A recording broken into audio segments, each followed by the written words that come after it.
నమస్కారం. ఘంటారావానికి స్వాగతం. ముందుగా ప్రధానాంశాలు.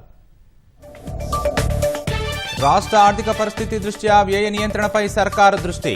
ప్రాధాన్యతా క్రమంలో ప్రాజెక్టులు పట్టాలెక్కించాలని నిర్ణయం.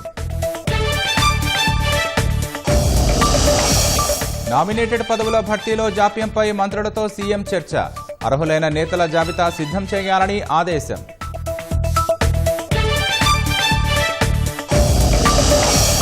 ప్రభుత్వ ఉద్యోగుల సమస్యలపై ఇవాళ కేబినెట్ సబ్ కమిటీ భేటీ.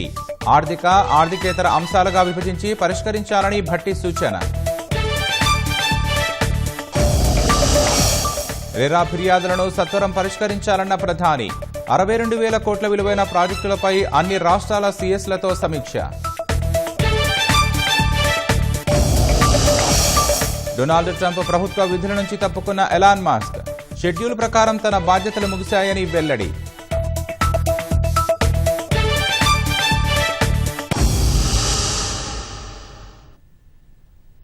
రాష్ట్ర ఆర్థిక పరిస్థితిని దృష్టిలో పెట్టుకుని ప్రాధాన్యతా క్రమంలో ప్రాజెక్టులను పట్టాలెక్కించడంపై సర్కారు దృష్టి సారించింది. కొత్త పనుల మంజూరులో నియంత్రణ పాటిస్తూ ప్రతి నెల 2,000 కోట్ల వరకు పెట్టుబడి వ్యయం కింద ఖర్చు చేసేలా మంత్రివర్గ ఉపసంఘం ఏర్పాటును సీఎం రేవంత్ రెడ్డి పరిశీలిస్తున్నట్టు తెలుస్తోంది. జూన్ 3వ వారంలోగా ఒకే విడతగా రైతుల ఖాతాల్లో రైతు భరోసా జమ చేయాలని ప్రభుత్వం నిర్ణయించినట్లు తెలుస్తోంది.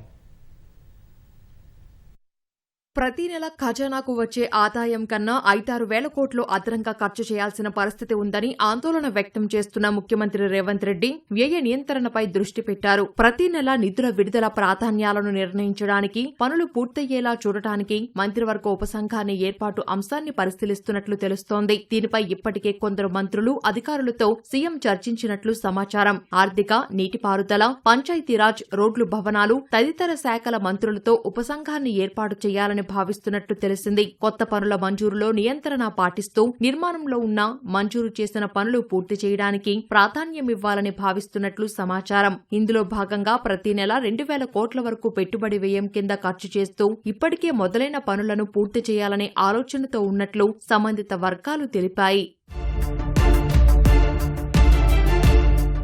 రాష్ట్రంలో నిర్మాణంలో ఉన్న ఈ ప్రభుత్వం వచ్చిన తర్వాత మంజూరు చేసిన పనులు పూర్తి కావడానికి సుమారు 2 లక్షల కోట్లు అవసరమని అంచనా. ఇందులో నీటిపారుదల శాఖకే 1,00,000 కోట్లు కావాలి. ఈ శాఖలో అసలు, వడ్డీ కింద ఏడాదికి 12,000 కోట్లకు పైగా చెల్లించాల్సి వస్తోంది. పనులు, భూసేకరణ మొదలైన వాటికి ప్రతి నెల 1,000 కోట్లు ఇస్తామని చెప్పినా ఇందులో సగం కూడా ఇవ్వలేని పరిస్థితి. మరోవైపు కొత్త పనుల కోసం భారీగా డిమాండ్లు వస్తున్నాయి. రోడ్లు, భవనాలు, పంచాయతీరాజ్, పురపాలక శాఖలో చేపట్టిన పనులు ఉన్నాయి. నీటిపారుదల శాఖ మినహా మిగిలిన శాఖల పనులు 1,00,000 కోట్ల వరకు ఉన్నట్లు సంబంధిత వర్గాలు తెలిపాయి. వీటితో పాటు ప్రభుత్వం తప్పనిసరిగా చెల్లించాల్సినవి ఉన్నాయి. 10 లక్షల లోపు బిల్లులు ఉన్న చిన్న కాంట్రాక్టర్లకు ప్రాధాన్యమిస్తామని సర్కార్ పలు సందర్భాల్లో చెప్పింది. ఇందులో కాంగ్రెస్ అధికారంలోకి రాకముందు చేసిన పనులే ఎక్కువగా ఉన్నాయని, 450 కోట్లు చెల్లిస్తే సరిపోతుందని తెలిపింది. అయితే నిధుల సమస్యతో ఇప్పటి వరకు 150 కోట్లు మాత్రమే చెల్లించినట్లు సంబంధిత వర్గాలు తెలిపాయి. ఉద్యోగుల పదవి విరమణ వయసు 61 ఏళ్లకు పెంచడంతో ప్రయోజనాల అమలు వ్యయం ఒకేసారి అధికంగా వచ్చి పడిందని ఆర్థిక శాఖ వర్గాలు పేర్కొంటున్నాయి. ఆర్థిక ప్రతిబంధకాల దృష్ట్యా ఉపసంఘం సూచనలకు అనుగుణంగా ప్రాధాన్యతా క్రమంలో పట్టాలెక్కించాలని సర్కార్ భావిస్తోంది. వానాకాలం ప్రారంభం కావడంతో రైతు భరోసా కింద జూన్లో నిధులు విడుదల చేయాలనే ఆలోచనలో ప్రభుత్వం ఉంది. జూన్ 2 లేదా 3వ వారంలో మొత్తం ఒకే విడతగా రైతుల ఖాతాలో జమ చేయాలని నిర్ణయించినట్లు సంబంధిత వర్గాల సమాచారం. ప్రభుత్వ నామినేటెడ్ పదవులకు అర్హులైన నేతలను గుర్తించాలని ఇన్ఛార్జి మంత్రులకు ముఖ్యమంత్రి రేవంత్ రెడ్డి స్పష్టం చేశారు. నిన్న రాత్రి హైదరాబాద్లోని తన నివాసంలో మంత్రివర్గ సహచరులకు సీఎం విందు ఇచ్చారు. ఇందులో ఉప ముఖ్యమంత్రి భట్టి విక్రమార్క సహా మంత్రులు, పీసీసీ అధ్యక్షుడు మహేష్ కుమార్ గౌడ్, రాష్ట్ర వ్యవహారాల ఇన్ఛార్జ్ మీనాక్షి నటరాజన్ పాల్గొన్నారు. అనారోగ్యం కారణంగా కోమటిరెడ్డి వెంకటరెడ్డి జిల్లాల పర్యటనలో ఉండడంతో సీతక్క హాజరు కాలేదు. నామినేటెడ్ పదవులు భర్తీ చేయకపోవడంతో పార్టీ శ్రేణుల్లో అసంతృప్తి నెలకొందన్న అంశం చర్చకు వచ్చినట్లు తెలుస్తోంది. ఇన్ఛార్జి మంత్రులు, ఎమ్మెల్యేలు, పోటీ చేసిన నాయకులు డీసీసీ అధ్యక్షులతో సమావేశమై జాబితా సిద్ధం చేయాలని స్పష్టం చేసినట్లు తెలుస్తోంది. రాజీవ్ యువ వికాసం పథకాన్ని విజయవంతం చేసే చర్యలు చేపట్టాలని సూచించినట్లు తెలుస్తోంది. ఇవాళ, రేపు ఇన్ఛార్జి మంత్రుల జిల్లాల పర్యటనలకు సంబంధించి చర్చ జరిగినట్లు సమాచారం. రాష్ట్ర అవతరణ దినోత్సవం, ప్రభుత్వ పథకాల్ని జనంలోకి తీసుకెళ్లే విషయంపైన మంత్రులకు సీఎం దిశానిర్దేశం చేసినట్లు తెలుస్తోంది.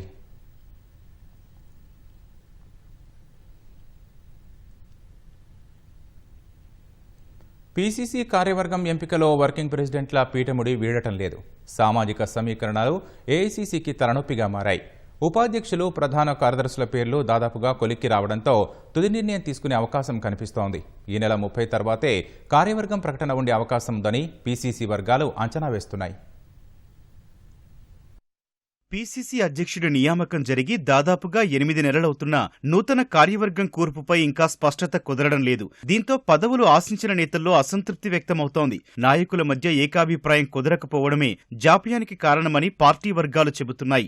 రాష్ట్ర కోర్ కమిటీ సభ్యులు పీసీసీ అధ్యక్షుడు మహేష్ కుమార్ గౌడ్, సీఎం రేవంత్ రెడ్డి, ఉప ముఖ్యమంత్రి భట్టి విక్రమార్క, మంత్రి ఉత్తమ్ కుమార్ రెడ్డి, రాష్ట్ర వ్యవహారాల ఇన్ఛార్జ్ మీనాక్షి నటరాజన్లు, ఏఐసీసీ అధ్యక్షుడు మల్లికార్జున ఖర్గే, పార్టీ సంస్థాగత ప్రధాన కార్యదర్శి కేసీ వేణుగోపాల్తో ఇప్పటికే పలుమార్లు సమావేశమయ్యారు. వేర్వేరుగా తమ అభిప్రాయాలు తెలియచేశారు. అయినప్పటికీ పీసీసీ కార్యవర్గం ప్రకటన మాత్రం వెలువడటం లేదు.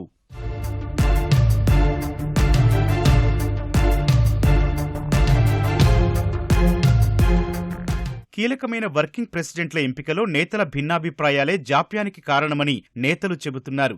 బీసీ సామాజిక వర్గానికి చెందిన మహేష్ కుమార్ గౌడ్ పీసీసీ అధ్యక్షునిగా ఉండటంతో మిగిలిన సామాజిక వర్గాల వారికి వర్కింగ్ ప్రెసిడెంట్లుగా అవకాశం కల్పించాలని అధిష్టానం నిర్ణయించింది. రెడ్డిల నుంచి ఖైరతాబాద్ డీసీసీ అధ్యక్షుడు రోహిన్ రెడ్డి, ఎస్సీ నుంచి మాజీ ఎమ్మెల్యే సంపత్ కుమార్, ఎస్టీ నుంచి బలరాం నాయక్ పేర్లు దాదాపుగా ఖరారైనట్లు సమాచారం. అయితే మైనార్టీ సామాజిక వర్గం నుంచి ఎటూ తేల్చుకోలేని పరిస్థితి. పీసీసీ అధ్యక్షుడు, ఇతర కోర్ కమిటీ సభ్యుల అభిప్రాయాలకు, ముఖ్యమంత్రి రేవంత్ రెడ్డి అభిప్రాయానికి పొంతన కుదరడం లేదు.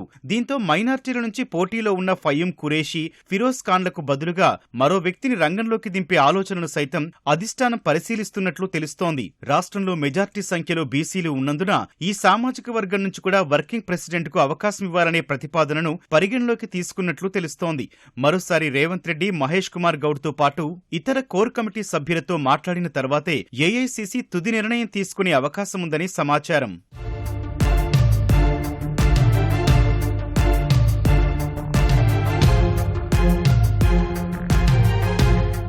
ఉపాధ్యక్షులు, ప్రధాన కార్యదర్శుల ఎంపిక ప్రక్రియ దాదాపు పూర్తయింది. ఈ నెల 30 నుంచి ఏఐసీసీ అధ్యక్షుడు మల్లికార్జున ఖర్గే ఢిల్లీలో అందుబాటులో ఉంటుండటంతో ఆయన పరిశీలన తర్వాత జాబితా విడుదలవుతుందని పార్టీ వర్గాలు అంచనా వేస్తున్నాయి. ఉపాధ్యక్షులుగా సీనియర్ పార్లమెంటు సభ్యులు, ఎమ్మెల్యేలకు అవకాశం కల్పించగా, ప్రధాన కార్యదర్శులుగా తొలిసారి ఎమ్మెల్యేలుగా ఎన్నికైన వారికి అవకాశం కల్పించినట్లు తెలుస్తోంది. చామల కిరణ్ కుమార్ రెడ్డి, రఘువీర్ రెడ్డి, మల్లు రవి, ఎమ్మెల్యేలు నాయిని రాజేందర్ రెడ్డి, వంశీకృష్ణ పేర్లు ఉపాధ్యక్షుల జాబితాలో ఉన్నట్లు తెలుస్తోంది. ప్రధాన కార్యదర్శులుగా వెడ్మ బొజ్జు, పర్ణికారెడ్డి వంటి యువతకు అవకాశం కల్పించినట్లు పార్టీ వర్గాలు చెబుతున్నాయి. రాజకీయ వ్యవహారాల committee, advisory committee, delimitation committee, జై భీమ్ కమిటీ, క్రమశిక్షణ కమిటీ, రాష్ట్ర పథకాల అమలు కమిటీ, దాదాపు 7-8 కమిటీలు ఎంపిక కూడా పూర్తయింది. వీటిని ఉపాధ్యక్షులు, ప్రధాన కార్యదర్శులతో పాటు ప్రకటిస్తారా, తరువాత విడుదల చేస్తారా అనే విషయంపై ప్రస్తుతానికి స్పష్టత లేదు. వర్షాకాలంలో హైదరాబాద్లో ప్రజలకు ఎలాంటి ఇబ్బందులు తలెత్తకుండా అన్ని చర్యలు తీసుకుంటామని హైదరాబాద్ ఇన్ఛార్జ్ మంత్రి పొన్నం ప్రభాకర్ తెలిపారు. ఖైరతాబాద్లోని జలమండలి కార్యాలయంలో వర్షాకాల ప్రణాళిక, 90 రోజుల కార్యాచరణ, పురోగతిలో ఉన్న ప్రాజెక్టు పనులపై ఆయన సమీక్ష నిర్వహించారు. తాగునీటి సరఫరా, మురుగునీటి నిర్వహణపై ప్రత్యేక దృష్టి సారించాలని మంత్రి పొన్నం ఆదేశించారు. ప్రజలకు నాణ్యమైన శుద్ధి చేసిన నీటిని సరఫరా చేయడానికి శక్తివంచన లేకుండా పనిచేయాలని సూచించారు. అలాగే రహదారులపై మురుగునీరు పొంగకుండా నివారణ చర్యలు తీసుకోవాలని అధికారులను ఆదేశించారు. ఇప్పటికే జలమండలి జీహెచ్ఎంసీ 146 వాటర్ లాగింగ్ పాయింట్లను గుర్తించిందని, వాటిని ఎప్పటికప్పుడు క్షేత్రస్థాయిలో పర్యవేక్షించాలని సూచించారు. ఓఆర్ఆర్ పరిధిలోని 300 గజాల పైన ఉన్న ప్రతి ఇంటికి ఇంకుడు గుంత నిర్మించుకోవాలని పిలుపునిచ్చారు. లేని పక్షంలో దానిపై ప్రత్యేక కార్యాచరణ ప్రకటిస్తామని మంత్రి పేర్కొన్నారు. జూన్ 8న నాంపల్లి ఎగ్జిబిషన్ గ్రౌండ్స్లో చేప ప్రసాదం పంపిణీకి అన్ని శాఖలు సమన్వయంతో ఏర్పాట్లు చేయాలని హైదరాబాద్ జిల్లా ఇన్ఛార్జ్ మంత్రి పొన్నం ప్రభాకర్ అధికారులను ఆదేశించారు. మత్స్యశాఖ ద్వారా 1,50,000 చేప పిల్లలను సమకూర్చుకున్నట్లు మంత్రి తెలిపారు. చేప ప్రసాదం పంపిణీ ఏర్పాట్లపై సచివాలయంలో పొన్నం ప్రభాకర్ సమీక్ష నిర్వహించారు. లక్షల మంది పాల్గొనే చేప ప్రసాదం పంపిణీ కార్యక్రమానికి పోలీసులు పకడ్బందీ భద్రతా ఏర్పాట్లు చేయాలని తెలిపారు. చేప పిల్లల ఖర్చును నాంపల్లి ఎగ్జిబిషన్ సొసైటీ భరించాలని మంత్రి సూచించారు. ఎగ్జిబిషన్ గ్రౌండ్ చుట్టూ 10 పార్కింగ్ ప్రదేశాలు ఏర్పాటు చేసినట్లు పోలీసులు తెలిపారు. సికింద్రాబాద్, కాచిగూడ, చెర్లపల్లి రైల్వే స్టేషన్ల నుంచి ప్రత్యేక బస్సులు ఏర్పాటు చేస్తున్నట్లు ఆర్టీసీ అధికారులు వివరించారు. భారత రాష్ట్ర సమితి 25 సంబరాల్లో భాగంగా యూకేలోనూ రజతోత్సవాలు నిర్వహించనున్నట్లు ఆ పార్టీ కార్యనిర్వాహక అధ్యక్షుడు కేటీఆర్ ప్రకటించారు. లండన్ పర్యటనలో ఉన్న ఆయన అక్కడి పార్టీ ఎన్ఆర్ఐ నేతలతో సమావేశమయ్యారు. ఇంగ్లాండ్లో కూడా వేడుకలు నిర్వహించాలని ఎన్ఆర్ఐ నేతలు కేటీఆర్ను కోరారు. ప్రాంతాలకు అతీతంగా యూకేలో ఉన్న తెలుగు వాళ్లంతా ఈ సంబరాల్లో పాల్గొనడానికి ఉత్సాహంగా ఉన్నారని తెలిపారు. దీంతో పార్టీ రజతోత్సవ సంబరాలను యూకేలో నిర్వహించడానికి కేటీఆర్ నిర్ణయించారు. అమెరికాలోని డల్లాస్ నగరంలో జూన్ 1వ తేదీన సిల్వర్ జూబ్లీ సమావేశాలను నిర్వహిస్తున్నట్లు తెలిపిన కేటీఆర్ ఇదే క్రమంలో యూకేలోనూ సంబరాలు నిర్వహించనున్నట్లు తెలిపారు. సంబరాలకు స్వయంగా తాను హాజరు కావడంతో పాటు పార్టీ సీనియర్ నేతలు, తెలంగాణ కళాకారులు, వివిధ రంగాలకు చెందిన ప్రముఖులు హాజరు కానున్నట్లు చెప్పారు. మహిళలు ఉత్పత్తి చేసిన వస్తువులను వారే అమ్ముకుంటే లాభాలు గడించవచ్చని రాష్ట్ర వ్యవసాయ, చేనేత శాఖ మంత్రి తుమ్మల నాగేశ్వరరావు అన్నారు. ఖమ్మంలోని వైరారోడ్డులో నూతనంగా ఏర్పాటు చేసిన మహిళా మార్టును ఆయన ప్రారంభించారు. స్వయం సహాయ గ్రూపుల్లోని మహిళలు తయారు చేసిన వస్తువులు ఎంతో నాణ్యతగా ఉన్నాయని కితాబిచ్చారు. మహిళలు వస్తువులు అమ్ముకునేందుకు బస్టాండ్, ఇతర మార్కెట్ సముదాయాల్లో అవకాశం కల్పించాలన్నారు. ముఖ్యమంత్రి రేవంత్ రెడ్డి అన్నట్లు మహిళలను కోటీశ్వరులను చేసేలా ప్రభుత్వం వారికి సాయం అందిస్తుందని అన్నారు. చేసినటువంటి వస్తువుల యొక్క విక్రయం కూడా మీ ద్వారాగానే జరిగితే ఆ లాభం మీకే రావాలని, మీ కష్టం మీకే చెందాలని ఖమ్మంలో 4 మూలల్లో కూడా ఉన్న మార్కెట్లలో ఇటువంటి ప్రొవిజన్ క్రియేట్ చేసి వాళ్ళు చేసినటువంటి వస్తువులు ఇక్కడే అమ్మకాలు కాకుండా పెద్ద మొత్తంలో తయారు చేసుకునేటట్టుగా ఇంకా బ్యాగులు తయారు చేశారు. మహిళలు ముదిగొండోళ్లు చాలా గొప్పగా చేశారు. ఈ రకంగా రాష్ట్రం మొత్తం మీరు చేసే వస్తువులన్నీ కూడా అమ్మకాలు చేసుకుంటే చైనా నుంచి వచ్చాయో, ఇంకొకటి నుంచి వచ్చాయో పనికిరాని కొని మోసపోకుండా మీ చేతులతోటి మీరే చేసినటువంటి వస్తువులు మన ప్రజలే వాడుకునేటట్టుగా, మన పైసలు మీ చేతిలోకి వచ్చేటట్టుగా ఉండాలి. వ్యాపారాలకి మీరే అధిపతులైతే ఆ అధిపతులు ఈ రాష్ట్రంలోనే అమ్మటం కాదు, పక్క రాష్ట్రాలే కాదు, పక్క దేశాలకు కూడా మన వస్తువులు ఎక్స్పోర్ట్ చేసే స్థితికి ఆ తల్లులు రావాలనేది ఈ ప్రభుత్వం యొక్క కోరిక. మేడ్చల్, మల్కాజ్గిరి జిల్లాలో హైడ్రా కూల్చివేతలు కొనసాగుతున్నాయి. ఘట్కేసర్ పరిధిలోని జైపూరి కాలనీలో ఇంటి స్థలాల చుట్టూ అక్రమంగా నిర్మించిన ప్రహరీని హైడ్రా అధికారులు కూల్చివేశారు. కొందరు పలుకుబడి ఉన్న వ్యక్తులు జైపూరి కాలనీలోకి ఇంటి స్థలాల చుట్టూ వ్యవసాయ భూమి పేరుతో ప్రహరీ నిర్మించారు. దీంతో కాలనీలోకి వెళ్లేందుకు దారి లేకుండా పోయింది. బాధితులు సమస్యను హైడ్రా దృష్టికి తీసుకెళ్లారు. విచారణ చేపట్టిన హైడ్రా అధికారులు నివేదికను కమిషనర్ రంగనాథ్కు సమర్పించారు. ఆయన ఆదేశాల మేరకు ప్రహరీని కూల్చివేసి దారి పునరుద్ధరించారు. కాలువల్లో చెత్త పేరుకుపోకుండా చూడాలని హైడ్రా కమిషనర్ రంగనాథ్ జీహెచ్ఎంసీ అధికారులను ఆదేశించారు.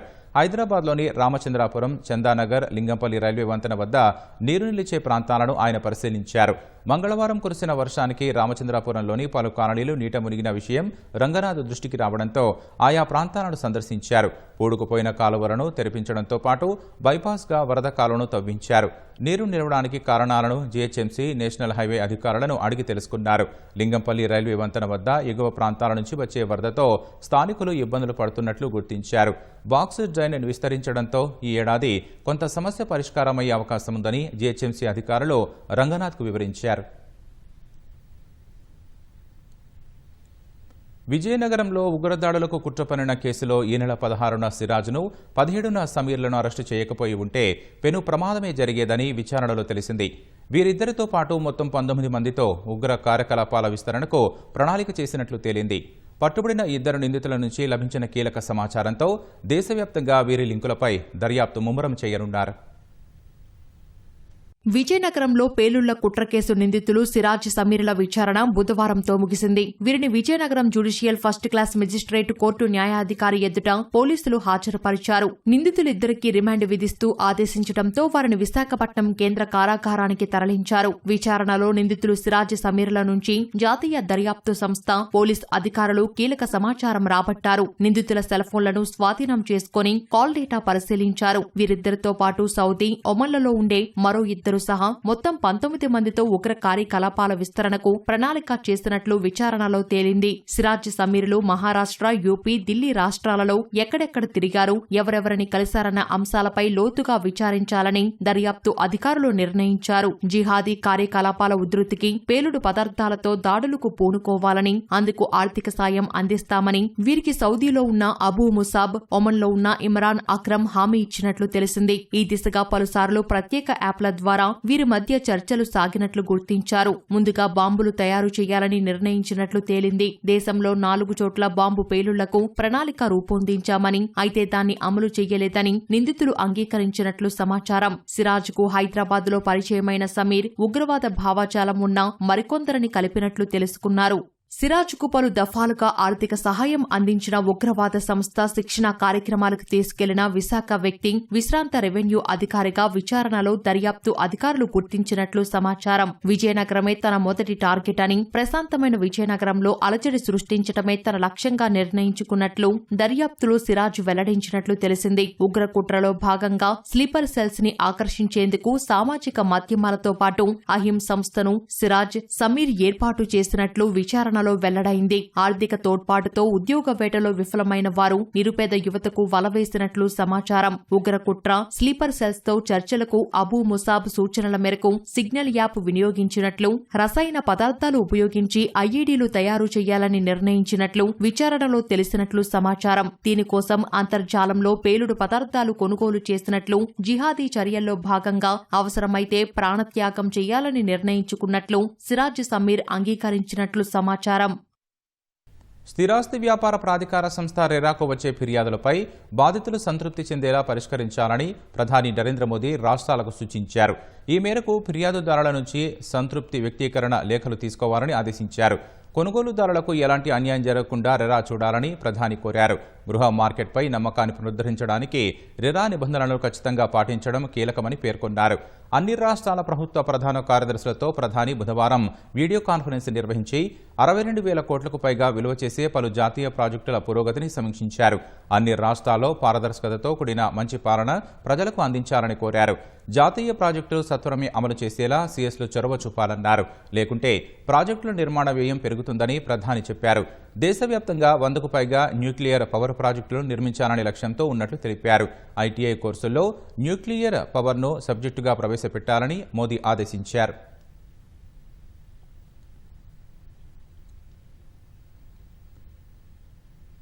హర్యానా, రాజస్థాన్, పంజాబ్లలో ఇవాళ నిర్వహించాల్సిన పౌర రక్షక మాక్ డ్రిల్స్ వాయిదా పడ్డాయి. ఆపరేషన్ షీల్డ్ పేరుతో నిర్వహించాల్సిన మాక్ డ్రిల్స్ను కేంద్ర హోంశాఖ ఆదేశాలతో వాయిదా వేసినట్లు హర్యానా ప్రభుత్వం ఓ ప్రకటనలో తెలిపింది. రాజస్థాన్లోనూ మాక్ డ్రిల్స్ వాయిదా పడ్డాయి. ఇవాళ రాజస్థాన్లోని అన్ని జిల్లాల్లో డ్రిల్స్ జరగాల్సి ఉండగా పరిపాలనా కారణాల వల్ల వాయిదా వేసినట్లు అధికారులు తెలిపారు. త్వరలోనే కొత్త తేదీని ప్రకటిస్తామని చెప్పారు. పంజాబ్ ప్రభుత్వం జూన్ 3న మాక్ డ్రిల్స్ నిర్వహించనుంది. ఈ మేరకు బుధవారం కేంద్రానికి లేఖ రాసిన పంజాబ్ ప్రభుత్వం తమ పౌర రక్షణ సిబ్బందికి ఎన్డీఆర్ఎఫ్ శిక్షణ ఇస్తున్నట్లు తెలిపింది. ఆపరేషన్ సింధూర్ తర్వాత తొలిసారి సరిహద్దు రాష్ట్రాల్లో పౌర రక్షణ మాక్ డ్రిల్స్ చేపట్టాలని కేంద్రం నిర్ణయించింది. పాక్ సరిహద్దులోని గుజరాత్, రాజస్థాన్, పంజాబ్, హర్యానా, జమ్మూ కాశ్మీర్ రాష్ట్రాల్లో గురువారం మాక్ డ్రిల్స్ నిర్వహించనున్నట్లు రక్షణ వర్గాలు తెలిపాయి. ఉగ్రదాడులు జరిగినప్పుడు ప్రతిస్పందించే వ్యూహాలు, భద్రతా దళాల సంసిద్ధతపై సమీక్ష చేసేందుకు విన్యాసాలు ఉపయోగపడతాయని పేర్కొన్నాయి. అయితే కొన్ని రాష్ట్రాల్లో విన్యాసాలు వాయిదా పడ్డాయి. హిండెన్బర్గ్ వ్యవహారంలో సెబీ మాజీ చీఫ్ మాధబీ పూరి బచ్కు భారీ ఊరట దక్కింది. అదానీ షేర్ల వ్యవహారంలో ఆరోపణలు ఎదుర్కొంటున్న ఆమెకు లోక్పాల్ క్లీన్ చిట్ ఇచ్చింది. మాధబీ పూరి బచ్పై వచ్చిన ఆరోపణలకు తగిన ఆధారాలు లేవని కొట్టిపారేసింది. అదానీ గ్రూప్ సంస్థల షేర్ల విలువలు కృత్రిమంగా పెంచేందుకు వినియోగించిన మారిషస్ ఫండ్లలో మాధబీ పూరి బచ్కు, ఆమె భర్తకు వాటాలు ఉన్నాయని హిండెన్బర్గ్ రీసెర్చ్ గతేడాది ఆగస్టులో విడుదల చేసిన నివేదికలో ఆరోపించింది. దీనిపై తృణమూల్ కాంగ్రెస్ ఎంపీ మహువా మొయిత్రా లోక్పాల్కు ఫిర్యాదు చేశారు. హిండెన్బర్గ్ ఆరోపణలను బచ్ దంపతులు తోసిపుచ్చారు. మార్కెట్ నియంత్రణ సంస్థ విశ్వసనీయత, వ్యక్తిత్వ హననానికి షార్ట్ సెల్లర్ సంస్థ పాల్పడుతోందని ఆరోపించారు. అదానీ గ్రూప్ కూడా ఈ ఆరోపణలను తోసిపుచ్చింది. దీనిపై విచారణ జరిపిన లోక్పాల్ తాజాగా తీర్పు వెలువరించింది. ఆమెపై వచ్చిన ఆరోపణలకు ఆధారాలు లేవంటూ లోక్పాల్ చైర్పర్సన్ జస్టిస్ ఏఎం ఖాల్విన్కర్ నేతృత్వంలోని 6 సభ్యుల ధర్మాసనం స్పష్టం చేసింది. 2022 మార్చి 2న సెబీ చైర్మన్గా బాధ్యతలు చేపట్టి మాధబీ పూరి బచ్ గడువు పూర్తి కావడంతో ఈ ఏడాది ఫిబ్రవరి 28న పదవీ విరమణ చేశారు. పరస్పర సుంకాల అంశంలో అమెరికా అధ్యక్షుడు డొనాల్డ్ ట్రంప్నకు ఎదురుదెబ్బ తగిలింది. అత్యవసర అధికారాల చట్టం కింద దిగుమతులపై ట్రంప్ భారీ సుంకాలను విధించకుండా ఫెడరల్ ట్రేడ్ కోర్టు అడ్డుకుంది. ట్రంప్ తన అధికారాన్ని అతిక్రమించారని, అమెరికా వాణిజ్య విధానాన్ని తన ఇష్టాలపై ఆధారపడి ఉంచి ఆర్థిక గందరగోళానికి దారితీశారని వ్యాజ్యాలు దాఖలయ్యాయి. వీటిపై విచారణ జరిపిన న్యూయార్క్లోని కోర్ట్ ఆఫ్ ఇంటర్నేషనల్ ట్రేడ్ అత్యవసర అధికారాల చట్టం కింద దిగుమతులపై ట్రంప్ భారీ సుంకాలను విధించకుండా తీర్పు ఇచ్చింది. IEEPA చట్టం ఇచ్చిన అధికారాన్ని మించి అధ్యక్షుడు వ్యవహరిస్తున్నారని కోర్టు వ్యాఖ్యానించింది. సుంకాలను సాధారణంగా కాంగ్రెస్ ఆమోదించాలి, కానీ దేశ వాణిజ్య లోటు జాతీయ అత్యవసర పరిస్థితికి సమానం కాబట్టి తనకు చర్యలు తీసుకునే అధికారం ఉందని ట్రంప్ చెబుతున్నారు. ఒక దశలో ప్రపంచంలో చాలా దేశాలపై ఆయన సుంకాలు విధించడంతో మార్కెట్లు కుదేలయ్యాయి. న్యూయార్క్లోని కోర్టు తీర్పుపై శ్వేతసౌధం ఎలాంటి ప్రకటన చేయలేదు. అప్పీలు చేయాలని భావిస్తున్నట్లు సమాచారం. అమెరికా అధ్యక్షుడు ట్రంప్, ఆయన ప్రధాన అనుచరుడు ఎలాన్ మస్క్ మధ్య అంతరం ఏర్పడినట్లు తెలుస్తోంది. ట్రంప్ సర్కార్ నిర్ణయాలపై ఇప్పటికే బహిరంగంగా అసంతృప్తి వ్యక్తం చేసిన మస్క్ ట్రంప్ నియమించిన ప్రభుత్వ విధుల నుంచి తప్పుకున్నారు. షెడ్యూల్ ప్రకారం తన బాధ్యతలు ముగిశాయని తెలిపారు. అమెరికా అధ్యక్షుడికి కృతజ్ఞతలు తెలుపుతూ ట్వీట్ చేశారు. డోజు మిషన్ కాలక్రమేణా బలపడుతోందని ఎలాన్ మస్క్ తెలిపారు. గాజాలో ఐక్యరాజ్యసమితి ఆహార గిడ్డంగి వద్ద జరిగిన తోపులాటలో 4 ప్రాణాలు కోల్పోయారు. చాలా రోజులుగా సరైన ఆహారం దొరక్క అలమటిస్తున్న పాలస్తీనియన్లు ఒక్కసారిగా ఆహార గిడ్డంగి వద్దకు రావడంతో గందరగోళం నెలకొందని అధికారులు తెలిపారు. తినడానికి ఏదైనా తీసుకోవాలనే తాపత్రయంతో వందలాది మంది అరుస్తూ లోపలికి వెళ్లడంతో తోపులాట జరిగిందని అధికారులు తెలిపారు. ఈ ఘటనలో 4 ప్రాణాలు కోల్పోయారని వెల్లడించారు. కొందరు ఆహార గిడ్డంగిలోకి చొరబడేందుకు భవనంలోని కొంత భాగాన్ని ధ్వంసం చేసేందుకు యత్నించారని పేర్కొన్నారు. ఇంతకుముందు రోజు గాజా పట్టీలో ఆహారం పంపిణీ సందర్భంగా ఒకరు మరణించారు. 48 మంది గాయపడ్డారు. పరిస్థితిని అదుపు చేసేందుకు హెచ్చరిక కాల్పులు చేసినట్లు ఇజ్రాయెల్ పేర్కొన్నప్పటికీ 48 మందిని బుల్లెట్ గాయాలైనట్లు గాజా ఆరోగ్య శాఖ వర్గాలు ఆరోపించాయి. రాష్ట్రాన్ని క్రీడలకు హబ్గా మార్చేందుకు గ్రామీణ ప్రాంతాల నుంచి క్రీడాకారులను తీర్చిదిద్దేందుకు ప్రభుత్వం పనిచేస్తోందని మంత్రి కొండా సురేఖ అన్నారు. హైదరాబాద్ హుస్సేన్ సాగర్ వేదికగా జరిగే 26వ జాతీయ సబ్ జూనియర్ రోయింగ్ ఛాంపియన్షిప్ను ఆమె జెండా ఊపి ప్రారంభించారు. రాష్ట్రంలో ఫుట్బాల్ సహా ఇతర జాతీయ, అంతర్జాతీయ పోటీలు ఎక్కువగా నిర్వహిస్తున్నట్లు కొండా సురేఖ పేర్కొన్నారు. క్రీడల అభివృద్ధికి స్పోర్ట్స్ అథారిటీ కృషి చేస్తోందని, ఇందుకు అనుగుణంగా సీఎం రేవంత్ రెడ్డి కూడా నిధులు కేటాయిస్తున్నట్లు తెలిపారు. పోటీల్లో పాల్గొనే 23 రాష్ట్రాల క్రీడాకారులకు ఆమె శుభాకాంక్షలు తెలిపారు. ఈ పోటీల్లో 350 మందికి పైగా క్రీడాకారులు పాల్గొంటున్నారు. ఒక ఫోటో కూడా రాదు. ఇప్పుడు ఈ ఫోటో కూడా లెన్స్లలో ఏమొస్తాయి? చీకటి అవుతుంది, ఏడొస్తుందండి. సాంకేతికతను ఉపయోగించుకొని రీసైక్లింగ్ విధానంలో పేపర్ తయారు చేయడం వల్ల పర్యావరణానికి ఎలాంటి హాని జరగదని పేపర్ ఫౌండేషన్ LLP ప్రతినిధులు తెలిపారు. ప్రపంచ పేపర్ వినియోగం సగటున 57 కిలోలు ఉండగా మన దేశంలో మాత్రం 16 కిలోలు మాత్రమే ఉందని, దీనికి కొన్ని కారణాలున్నాయని తెలిపారు. పేపర్ వినియోగం వల్ల అడవులకు నష్టం జరుగుతుందని అపోహ తొలగించడానికి జాతీయ స్థాయి ప్రదర్శన నిర్వహిస్తున్నట్లు తెలిపారు. వచ్చే నెల 6 నుంచి 8వ తేదీ వరకు హైదరాబాద్ హైటెక్స్లో నిర్వహించనున్న ఈ పేపర్ ఎక్స్పోలో పేపర్ తయారీ, ముద్రణ, ప్యాకేజింగ్, రీసైక్లింగ్ రంగాలకు చెందిన పరిశ్రమలు పాల్గొంటాయన్నారు. తాజా ఆవిష్కరణలు, ఉత్పత్తులు, ఆధునిక పరికరాలు ప్రదర్శించడానికి ప్రత్యేక స్టాళ్లు ఏర్పాటు చేయనున్నట్లు Garima traders private limited director BR Rao తెలిపారు.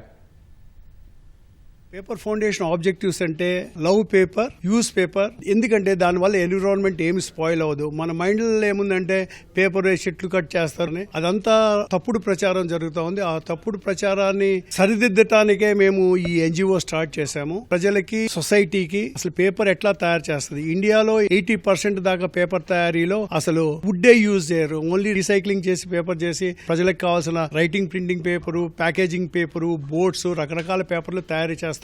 మనదే కాదు, వేరే దేశాల నుంచి కూడా వేస్ట్ పేపర్ ఇండియా తెచ్చుకొని అవి కూడా మనం కన్వర్ట్ చేస్తున్నాము. ఇండియాలో పేపర్ తయారీ అంటే చాలా environment friendly. Not only for ఇండియాకే కాదు, ప్రపంచ దేశాలకు కూడా మనం ఇండైరెక్ట్ గా ఎన్విరాన్మెంట్ బాగుండటానికి మనం సహాయం చేస్తున్నాము. థియేటర్ల బంద్ వ్యవహారం చాలా తీవ్రంగా పరిగణించాల్సిన అంశమని సీనియర్ నటుడు రాజేంద్ర ప్రసాద్ వ్యాఖ్యానించారు.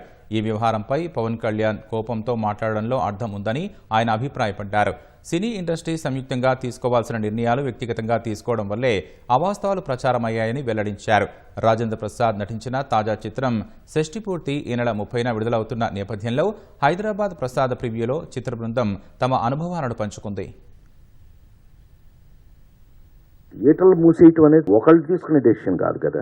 అందరూ కలిసి సమిష్టిగా తీసుకోవాల్సినటువంటి డెసిషన్ అది. ఆ డెసిషన్ ఎవరో ఒకళ్ళు అనవసరంగా దాన్ని మిస్గైడింగ్ లో తప్పు విధానంలో దాన్ని బయటకు న్యూస్ రావడం వల్ల అది తప్పుగా తీసుకోబడింది. మా పవన్ ఫీల్ అయ్యాడు అని అంటే అది జెన్యూన్. బాధ్యత తీసుకోవలసిన పొజిషన్ లో అతను ఇవాళ డిప్యూటీ సీఎం గా ఉన్నాడు కాబట్టి దాన్ని ఏదంటూ కనుక్కోండి, ఆపండి. ఇలా ఎప్పుడు జరగకూడదు. ఎందుకు జరిగిందో తెలియదు కానీ ఇంకెప్పుడు ఇలా జరగకూడదు అనేది మాత్రం 100% ఒక మంచి డిసిషన్.